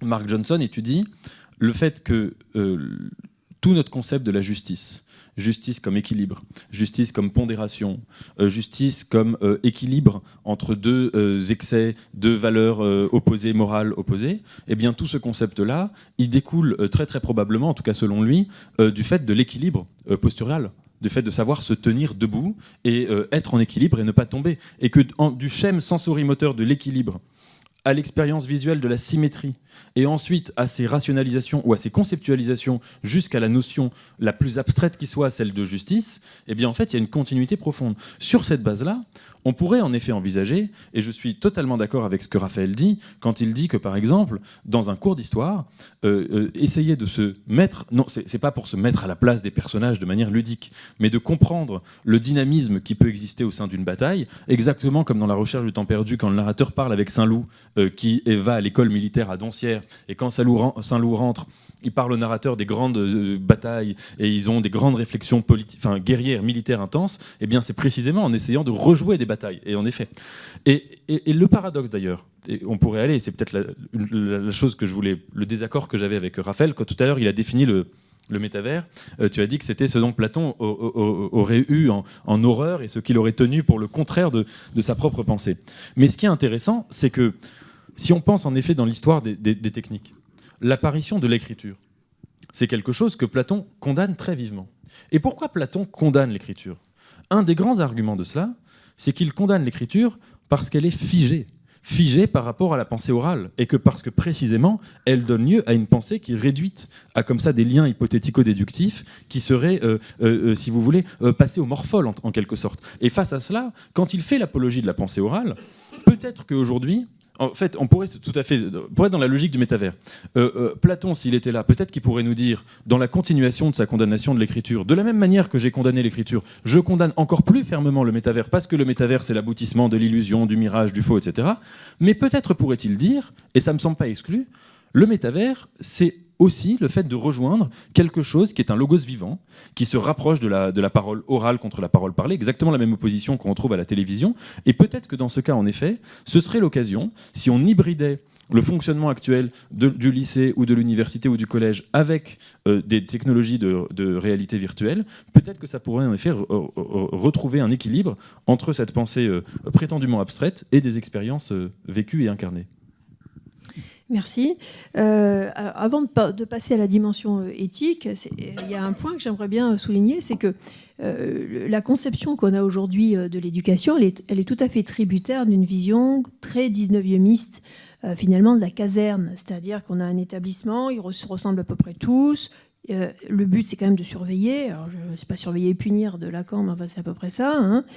L'idée, c'est quand même qu'on rentre tous à la même heure, on a à peu près les cours qui ont la même durée, il y a le même nombre d'élèves par classe. D'ailleurs, ils sont classés par âge, et non pas ni par son intérêt, ni par capacité, ni par niveau, ni par projet, ni par ce qu'on veut. Et donc, c'est une approche par cohorte. Il faut marcher ou pas, on passe des examens, et il faut surtout comprendre des formes précises dans des horaires précis. Et puis, il y a la fameuse idée, ça c'est pour l'école, c'est important, ça compte. Et puis, on a tel examen, alors il faut être prêt pour l'examen. Et puis après, on oublie. Il y a des élèves qui sont les spécialistes de ça. Ils sont très bons pour l'examen. 2 jours après, ils ont tout oublié. Donc, vous voyez, il y a quelque chose d'assez terrible. On se dit, mais finalement, est-ce qu'on n'en fait pas des espèces de spécialistes de la réussite de ce qu'est l'école, mais des parfaits abrutis par ailleurs. Et avec le métavers, j'ai l'impression... c'était déjà le cas avec la télévision, avec toutes sortes de réalités, et puis certaines pédagogies aussi qui sont beaucoup plus ouvertes. Mais j'ai l'impression qu'on a l'occasion d'avoir une sorte de prise de conscience d'un continuum éducatif. C'est-à-dire qu'en fait, on n'apprend pas juste entre 8h et 17h parce que c'est noté, parce qu'il y a un cours et parce que c'est dans la bonne case qui va bien. En fait, on est sans arrêt en train d'apprendre. Et effectivement, on peut apprendre en regardant C'est pas sorcier à la maison. On peut apprendre en allant sur le métavers pour comprendre comment ça s'est passé le plan Barbarossa pendant la Seconde Guerre mondiale, etc. Donc, il y a vraiment cette idée qu'on pourrait enfin arriver à faire une chose qu'on n'arrive pas à faire depuis des siècles, qui est que l'enfant se rende compte qu'il doit apprendre tout le temps, que tout est apprentissage, que ça dépend de lui, le mettre en mouvement, comme vous disiez tout à l'heure, Guillaume, un mouvement où il se dit qu'il est motivé pour apprendre parce qu'il comprend qu'en fait, oui, il y a des lieux dans lesquels on peut aller ou ne pas aller. D'ailleurs, il y a bien l'école à la maison. On peut y aller plus ou moins longuement. Il y a différentes pédagogies, il y a différents pays. Et on peut d'ailleurs faire plusieurs choses à la fois. Moi, j'avais des amis qui faisaient l'école à la maison. Ils étaient à la fois à Stanford en latin, alors que les enfants étaient en 5e. Parce qu'en fait, ils avaient le niveau, mais ils étaient aussi dans le système français en train de faire telle ou telle chose. Donc en fait, ils pouvaient être parallèlement dans différents lieux pour faire un parcours personnalisé d'apprentissage. Donc est-ce que ça ne serait pas le lieu de cette libération, d'une approche très formelle, finalement très utilitariste? On va à l'école pour avoir des bonnes notes, pour faire plaisir aux parents, ou réussir ensuite socialement, ou je ne sais pas quoi. Et est-ce que ça ne serait pas l'occasion, dans une logique où on comprend qu'on est sans cesse en train d'apprendre dans un continuum ouvert, et où finalement on est le seul vrai maître de ces apprentissages en décidant ou pas de faire ces expériences, d'aller ou pas dans ces lieux, dans ces institutions physiques ou dématérialisées. Guillaume. Moi, je suis complètement d'accord avec ça, parce que très simplement, c'est le sujet que j'évoquais tout à l'heure, est-ce qu'on apprend dans la classe ou à l'extérieur? Et ça me fait penser à Marie Curie qui disait « Dans la vie, rien n'est à craindre, tout est à comprendre ». Et moi, j'aime bien modifier un petit peu la phrase en disant souvent aux jeunes avec qui je suis, dans la vie, rien n'est à craindre, tout est à apprendre. Donc ce qui m'intéresse, c'est toujours cette dimension d'apprentissage. C'est sûr que quand on parle de cette notion-là avec les professeurs, ça grince un peu. Tout simplement parce que les professeurs face à l'environnement de l'élève, on a parlé, Raphaël l'a très bien dit, sur le temps passé sur TikTok et les réseaux sociaux aujourd'hui, c'est incroyable. Ça bouleverse les choses. Michel Serres disait qu'au début de sa carrière, c'est lui qui préparait les cours et les enfants et les élèves qui posaient les questions. Et à la fin, il disait « Moi, je faisais plus cours parce qu'ils ont déjà tout vu sur Wikipédia, sur Internet. C'était juste d'entreprendre une relation d'échange. » Donc ça modifie énormément la question d'apprendre. Et je crois que le métaverse va nous emmener véritablement dans cette direction. Vous parliez, Anne, des évangiles. Si on prend le regard chrétien, moi j'espère que l'Église va proposer des métavers. Ça serait intéressant d'ailleurs, parce que je pense qu'il y aura beaucoup de désaccords, de points historiques. On va revisiter le sens d'histoire, on va redébattre sur la transmission de la parole. Et donc quelque part, ce qui aura été appris va être un petit peu re-questionné. Et quelque part, ça, c'est vraiment le sujet du professeur, de dire, voilà, ce qui a été appris pendant un temps, peut-être qu'aujourd'hui, on l'apprend différemment. Et on n'a pas fini d'en parler, quoi. Nathan, peut-être sur la notion de continuum, est-ce que c'est futuriste? Est-ce que ça va contribuer à ce continuum ou bien ça ne changera pas spécialement les choses? Parce que je fais juste une petite parenthèse. Il est évident qu'il y a des enjeux de pouvoir. Aujourd'hui, un professeur, il aime bien croire que la seule chose que les élèves savent, c'est ce qu'il leur a enseigné. Et ça lui déplaît d'avoir des élèves qui ont appris des choses par eux-mêmes, autrement, dans leur milieu. Au Resco référent, c'est quand même horrible qu'il y ait des élèves qui apprennent des choses dans leur milieu, alors que d'autres peut-être ne l'apprendront pas. Donc il y a cette idée, pour réussir, il faut juste savoir ce que le prof a dit. Et c'est l'idée d'abord politique. Oui, alors sans parler de pouvoir, d'enjeu de pouvoir, effectivement, c'est qu'est-ce qu'un savoir finalement? Et que la technologie va nous faire repenser la définition du mot savoir. Un savoir, on dit en pédagogie, c'est un énoncé stable. Mais avec toutes les technologies d'aujourd'hui et demain, avec de la donnée qui va jaillir sur tous les corps de métier, sur toutes les formes d'apprentissage, qu'est-ce que ça signifie être, un savoir, et comment on va s'assurer que ce qu'on enseignait il y a 30 ans dans telle matière sera aussi vu par les professeurs essentiels aujourd'hui ou dans 10 ans, quoi. Nathan ? Oui, tout à fait. Si on disait qu'en effet, un des intérêts de penser le lien entre métavers et pédagogie, c'est d'essayer d'abolir ce schisme entre pensée abstraite et expérience vécue, on pourrait tout à fait se dire que ça induit la nécessité d'arrêter une séparation fixe entre le temps du travail et le temps du loisir, du repos, etc. Que ce soit sur le plan d'ailleurs de l'apprentissage, que ce soit sur le plan du travail aussi, et que comme si ce temps du repos était un temps qui était à part pour le divertissement ou pour la vie personnelle, etc., mais qui était neutre ou mort ou stérile sur le plan de la pensée. Donc là-dessus, je pense qu'en effet, ce serait une frontière qui presque saute automatiquement si on fait sauter la première entre la pensée abstraite et la pensée incarnée. Mais je mettrai deux réserves qui ne sont pas des réserves de principe, parce que sur le principe, je suis d'accord. Ah oui, et j'ajoute sur le fait que je suis d'accord sur le principe, c'est que l'autorité du professeur, en effet, il me semble que ce n'est pas du tout l'alpha et l'oméga de l'enseignement, et qu'un professeur qui serait vexé parce que ses élèves ou ses étudiants apprennent plein de choses par eux-mêmes, ce serait un mauvais professeur. Au contraire, il devrait en être heureux, etc. Mais par ailleurs, je mettrai deux réserves qui sont des réserves de fait, de réalisabilité. La première, c'est que la frontière comme ça entre le temps du travail et le temps vécu, on l'a vu s'effondrer dans le cas notamment du télétravail. Et ça a été très intéressant, toujours pour revenir à la pandémie, de voir qu'initialement, il y a eu ce grand moment de flottement, où globalement, le patronat ne savait pas trop comment gérer, et il se disait, je généralise un peu, mais globalement, le discours qu'on entendait, la musique ambiante, c'était... mais comment vérifier si les gens travaillent vraiment? S'ils sont sur leur canapé, peut-être qu'ils vont faire autre chose en même temps, qu'ils peuvent voir un film, peut-être qu'ils peuvent être avec des amis, peut-être qu'ils peuvent faire des choses, etc. Et donc, je ne peux pas contrôler le fait de savoir si mon salarié est vraiment au travail. Et quand même, globalement, on a vu qu'avec le temps, maintenant, un nombre très important de signatures de contrats de travail comporte le fait qu'il y a la moitié de la semaine en télétravail. On a vu que ça avait eu en fait l'effet inverse. C'est-à-dire qu'à partir du moment où l'espace de travail s'inscrit dans l'espace intime, cette fusion physique, locale, a fait une fusion chronologique du fait que le travail se met à parasiter la totalité de la vie. Et il me semble que ça, c'est la première réserve qu'il faudrait quand même avoir, c'est que cette idée quand même non pas d'une séparation pour dire que le reste du temps en dehors de l'école, ça doit être un temps où on ne fait rien, où on n'apprend rien, etc., mais d'une séparation au sens quand même d'une respiration. Je pense qu'il faut la maintenir. Et la deuxième chose quand même que je mettrais, c'est une grosse réserve sur la question que vous posiez, qu'est-ce qu'un savoir ? Quelles sont les procédures d'un savoir dans chaque discipline, etc. Et une grosse réserve sur ce qu'on appelle aujourd'hui le savoir qu'on apprend tout seul en dehors de l'école. Si c'est par exemple, je donne un seul exemple, mais en philosophie, si c'est par exemple les connaissances qu'il y a sur Wikipédia, et ce serait très intéressant de réfléchir à la notion du fait que Wikipédia soit définie comme une encyclopédie, alors que c'est totalement le contraire de ce qu'on appelle historiquement comme une encyclopédie. Une encyclopédie, celle notamment du modèle du XVIIIe siècle, c'est qu'on demande à chaque on demande sur chaque sujet au spécialiste du sujet ou à quelqu'un de proche du sujet d'écrire. Donc il a une forme de légitimation scientifique à écrire sur le sujet.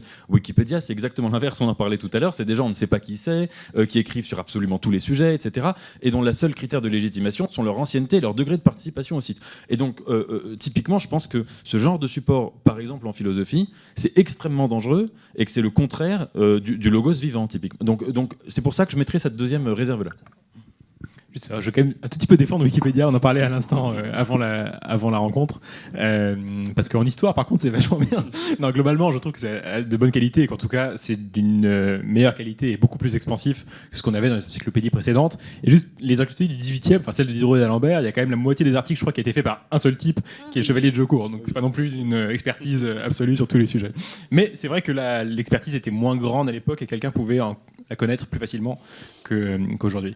Et juste pour revenir sur donc, la question qui venait d'être évoquée, la seule chose que j'ajouterais, c'est que cette capacité à aller au-delà de l'école, d'abolir les frontières et d'aller chercher des savoirs ailleurs, moi je trouve que c'est formidable, mais on ne peut pas ne pas perdre de vue que les élèves qui vont pouvoir en profiter, c'est ceux qui sont déjà en fait de bons élèves et qui s'intéressent déjà à ça. C'est-à-dire que je me suis dit ça pour ChatGPT, qui clairement dans sa dernière version aujourd'hui est vraiment très très bon pour être un tuteur personnalisé pour quasiment toutes les matières jusqu'à la fin du lycée, quoi. Enfin, sans risque d'avoir des erreurs dans les réponses. Je trouve que ça. Mais le truc c'est que si vous avez un élève qui est prêt à aller demander à ChatGPT d'être son tuteur en physique pour aller plus loin que les cours, par exemple, ce que ChatGPT fera très bien, en général, c'est que l'élève, il est déjà très fort en physique, et inversement, celui qui est pas bon du tout en physique et qui n'aime pas ça, il a peu de chances d'aller demander à ChatGPT de passer des heures à l'aider à faire de la physique pour rattraper son niveau. Donc il y a toujours ce risque, enfin, je sais pas si c'est un risque d'ailleurs, tant mieux, enfin, c'est une valeur ajoutée collective quand même, que ce soit plutôt capté par des gens qui, en fait, sont déjà assez avancés, plutôt que par ceux qui en auraient peut-être le plus besoin. Mais encore une fois, c'est pas vraiment un problème, c'est plus que c'est quelque chose, je pense, dont il faut avoir conscience. Alors, on va passer aux aspects éthiques et même, si on veut, spirituels, parce qu'il y a une dimension aussi spirituelle, puisque c'est vrai que le christianisme, c'est la religion de l'incarnation. Alors, qu'en est-il de l'incarnation quand justement on se dématérialise, qu'on devient un être virtuel? Qu'est-ce que ça signifie? Est-ce que ça va perturber justement ce rapport au corps, ce rapport à l'existence, qui est quand même inscrit dans une conscience du corps et de ce seul lieu de vie qui est notre existence terrestre avant l'au-delà, bon. Est-ce que justement c'est intéressant parce que c'est une manière de penser à un autre monde, à l'au-delà ou d'autres mondes possibles, le monde qui serait créé éventuellement par d'autres choix et d'autres responsabilités? Donc, est-ce que c'est un adjuvant à la vie spirituelle ou est-ce que c'est un appauvrisseur de vie spirituelle? Alors, avant de passer vraiment à la dimension éthique, je veux bien qu'on fasse un passage alors sans aller sur une discussion qui soit carrément sur les écrans, parce que est-ce que les écrans abrutissent, est-ce que les écrans font baisser l'attention des enfants? La réponse, on la connaît. Quand les enfants sont petits, en gros primaire, les écrans, globalement, ça abrutit furieusement. Et donc, la première chose à faire, c'est de ne pas leur donner d'écran. Mais en dehors de ça, quand on a mis ça de côté, je pense qu'on est à peu près tous d'accord là-dessus, quelle est la dimension éthique? Qu'est-ce qu'il faut comprendre de manière simple des questions éthiques qui se posent avec cette question du métavers? Donc, pas la question de l'exposition aux écrans. Je pense qu'on est à peu près tous conscients ici des enjeux, même si on n'a peut-être pas toujours la force de résister aux tentations diverses pour nous-mêmes et nos enfants. Mais en termes éthiques, qu'est-ce qui se joue et comment on peut percevoir les choses, chacun depuis votre expérience? Guillaume? Alors juste, Anne, dans ce que vous avez dit, il y a un terme qui m'a interpellé, c'est est-ce qu'on devient un être virtuel, c'est ça? C'est ce que vous avez dit? Moi, je pense que tout l'enjeu est là, c'est-à-dire que est-ce qu'on reste une personne? Est-ce qu'on reste une personne en relation, collectivement, individuellement? Est-ce que le numérique nous pousse à être plus individuel, plus collectif? C'est des vrais enjeux. Et si je prends sur un plan chrétien, moi j'espère qu'il y aura effectivement un métaverse des évangiles, très intéressant, encore une fois avec plein de difficultés, et ça mettra du temps. Les Écritures, ça a mis du temps à sortir. La parole, pour comprendre, ça a mis du temps. Ce qui est intéressant sur le plan éthique, c'est que, en fait, tout le monde parle d'éthique, mais personne n'est d'accord. Je me suis rendu compte dans un très bon livre du Conseil national français de l'éthique numérique, j'ai oublié le terme exact, mais que en fait l'éthique numérique se rapprochait de l'éthique bioéthique ou biologique, et que ça venait pour beaucoup de réflexions des Américains après les procès de Nuremberg, après les horreurs nazies. Donc c'est tout un cheminement qui a été repris, que l'Europe a repris, avec beaucoup, bien entendu, des points de convergence, bien entendu. Mais quand on parle d'éthique numérique, aujourd'hui, entre les Américains et les Européens, c'est pas tout à fait la même chose. C'est pas tout à fait la même ambition. Moi, ce qui m'interpelle, c'est que je vois beaucoup dans notre société américaine, dont je salue le talent d'exécution de manière extraordinaire, mais ils ont déjà tout écrit sur l'éthique. La vraie question, c'est est-ce que c'est éthique d'écrire de l'éthique pour imposer son éthique à quelqu'un d'autre ? Vous voyez mon raisonnement.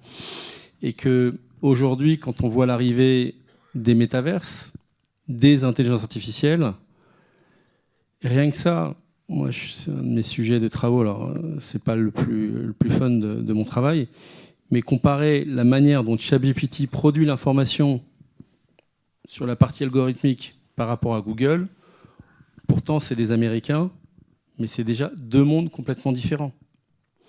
Et que ce qui est absolument incroyable, et alors on va croire, notamment on va croire qu'on n'arrête pas de parler de la pandémie, qu'on a été marqué par la pandémie, mais on a quand même créé un comité scientifique. On peut y penser ce qu'on veut, mais au moins il y a des hommes et des femmes qui ont pris le temps de réfléchir sur la pandémie. Moi, c'est quelque chose que j'avais dit dès novembre 2022. Je ne suis pas un personnage public. Je dis, mais c'est marrant. ChatGPT, ça va sortir. On savait que ça allait être la plus grande révolution d'apprentissage par le grand public. Moi, j'avais dit, pourquoi on ne crée pas un comité scientifique sur ChatGPT ? Bon, 6 mois après, on voit l'essor. C'est que déjà, qu'est-ce qu'on voit ? C'est qu'aujourd'hui, les entreprises courent derrière pour apprendre ChatGPT pour développer leur business, qu'au niveau grand public, on voit tout. On voit des grandes écoles françaises et américaines qui ont dit qu'il faut l'interdire. On voit un grand public qui a eu une pulsion très forte pour utiliser ChatGPT. Et aujourd'hui, je crois que c'était Luc Julia qui le disait ce matin, que le soufflet est en train de tomber. Les gens disent, bon ben voilà, on a utilisé cet outil, mais finalement ça a écrit à notre place, mais bon, on ne sait pas trop quoi en faire. Donc la vraie question de l'éthique, c'est justement, l'éthique, c'est l'éthos, hein, comment se comporter, très simplement. Comment moi, en tant que personne, je deviens, je ne pense pas un être virtuel, mais comment je me comporte dans ces univers numériques, ces espaces ou ces lieux ou ces mondes numériques. Et là-dessus, pour moi, c'est le début de l'éthique numérique, c'est le début de l'éthique algorithmique. Ce qui est sûr, c'est que je pense que les historiens dans 30 ou 40 ans diront « Ah oui, mais ceux qui ont développé des algorithmes, on va dire dans les années 2000, 2010 à 2030, en fait, ils étaient un peu comme dans le Far West, à courir tout seuls et ils ne savaient pas trop pourquoi ils couraient quelque part. » On voit que, par exemple, dans le métavers, il y a des phénomènes. C'est le cas, par exemple, dans le métavers développé par Meta. Il y a des phénomènes de harcèlement. C'est quand même impressionnant de voir comment l'être humain arrive à reporter ses manies, ses aspects pervers dans le monde virtuel. Il faut quand même le faire. Alors, du coup, ils ont créé des espaces, des sortes de safe zones. Ils ont créé des espaces autour des avatars pour pas qu'on s'approche trop, pour pas qu'on les harcèle. Enfin, ça paraît fou. Donc, je ne sais pas si c'est des dimensions que vous voulez aborder, mais...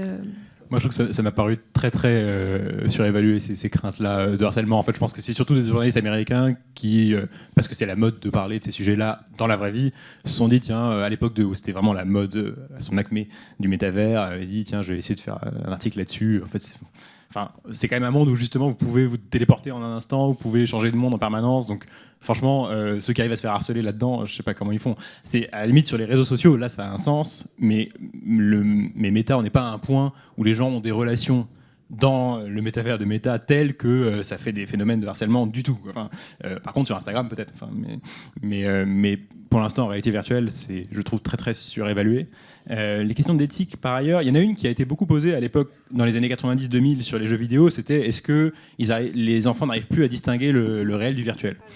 Bon, en fait, je trouve que la question maintenant, elle est quasiment tranchée. C'est qu'en fait, non, ça ne pose pas ce genre de problème. Les enfants arrivent très bien à distinguer la vraie vie de ce qu'ils voient dans un jeu vidéo. Et les différentes études qui ont été menées là-dessus ne permettent pas de dire qu'il y a une confusion entre le virtuel et le réel. Et je pense que ça continue comme ça et que malgré les capacités d'immersion nouvelles de la technologie, je pense qu'on arrivera toujours très bien en fait, à faire le départ, sauf pour des gens qui, bien sûr, ont peut-être des troubles mentaux, mais qui les avaient déjà avant, enfin, pour ne pas réparer ça. Donc, après, la dernière question éthique qui me paraît intéressante, c'est celle de la confidentialité des données, sur laquelle en Europe on est assez en pointe, mais où parfois on est peut-être un peu trop, notamment c'est forcément un peu un frein à l'innovation, là plutôt sur le domaine de l'IA, mais ça c'est une question assez intéressante, je trouve, de poser le curseur au bon endroit. Et on est toujours assez fiers en Europe de dire que contrairement aux Américains, nous on est très protecteurs des données privées, mais en fait, est-ce que vraiment on a intérêt à être aussi protecteur ? Je ne suis pas absolument certain. Raphaël, moi je voulais juste simplifier un peu le débat sur l'éthique. L'éthique que quand on développe un métaverse ou qu'on développe de l'intelligence artificielle, c'est qu'on est d'abord face à un clavier. Et moi j'aime bien reparler de l'intention éthique de Paul Ricoeur. Quelle intention éthique on donne aux choses ? Et je crois que c'est ça qu'il faut aborder le sujet. L'éthique, c'est pas tellement pour ceux qui utilisent, c'est pour ceux qui développent. Et là, il y a une responsabilité énorme des big tech, américaines, européennes, aujourd'hui,